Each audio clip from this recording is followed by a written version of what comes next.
Kannada cinema పరిశ్రమలో శివరాజ్ కుమార్ మనవడు యువరాజ్ కుమార్ నటించిన తాజా చిత్రం ఎక్క. సంజన అనంత్, సంపద హీరో హీరోయిన్లుగా నటించారు. రోహిత్ పడికి దర్శకత్వం వహించిన ఈ చిత్రం జూలై 18వ తేదీన ప్రేక్షకుల ముందుకు వచ్చింది. ఇక ఈ మూవీ వివరాలు ఒకసారి చూసుకున్నట్టయితే మాస్ ఎలిమెంట్స్తో పాటు కమర్షియల్ హంగులను జోడించి మంచి సెట్స్, క్రేజీ లొకేషన్స్లో షూట్ చేశారు. ఇక క్వాలిటీ విషయంలో ఏమాత్రం రాజీ పడకుండా ఈ సినిమాని రూపొందించారు. సాంకేతిక నిపుణుల రెమ్యునరేషన్తో పాటు ప్రమోషన్ ఖర్చులు అన్నీ కలుపుకొని ఈ చిత్రాన్ని 40 కోట్ల రూపాయల బడ్జెట్తో నిర్మించారు. ఇక వరల్డ్ వైడ్గా 20 కోట్ల రూపాయల థియేట్రికల్ బిజినెస్ జరిగింది. కన్నడలో యువరాజ్ కుమార్ కెరీర్లో గ్రాండ్ ఓపెనింగ్స్ని అయితే సాధించింది.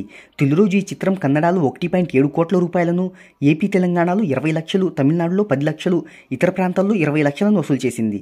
ఇక ఈ మూవీ తొలి రోజున ప్రపంచవ్యాప్తంగా 2.2 కోట్ల రూపాయల నెట్ను, 2.5 కోట్ల రూపాయల గ్రాసెస్లో రాబట్టింది. ఇక ఈ మూవీ రెండవ రోజు తొలి రోజు కంటే ఎక్కువ కలెక్షన్స్ అయితే సాధించింది. ఇక ఈ మూవీ రెండవ రోజు కన్నడలో 1.8 కోట్లు, ఏపీ నైజాంలో 20 లక్షలు, తమిళనాడులో 15 లక్షలు, ఇతర ప్రాంతాల్లో 20 లక్షలను వసూలు చేసింది.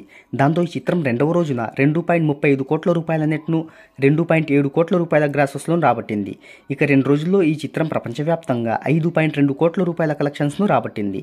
ఇక ఓవర్సీస్ కలెక్షన్స్ అయితే ఒక క్లారిటీకి రాలేదు. అవి కూడా తెలిస్తే ఇంకాస్త నెంబర్స్ అయితే పెరిగే అవకాశం ఉంది.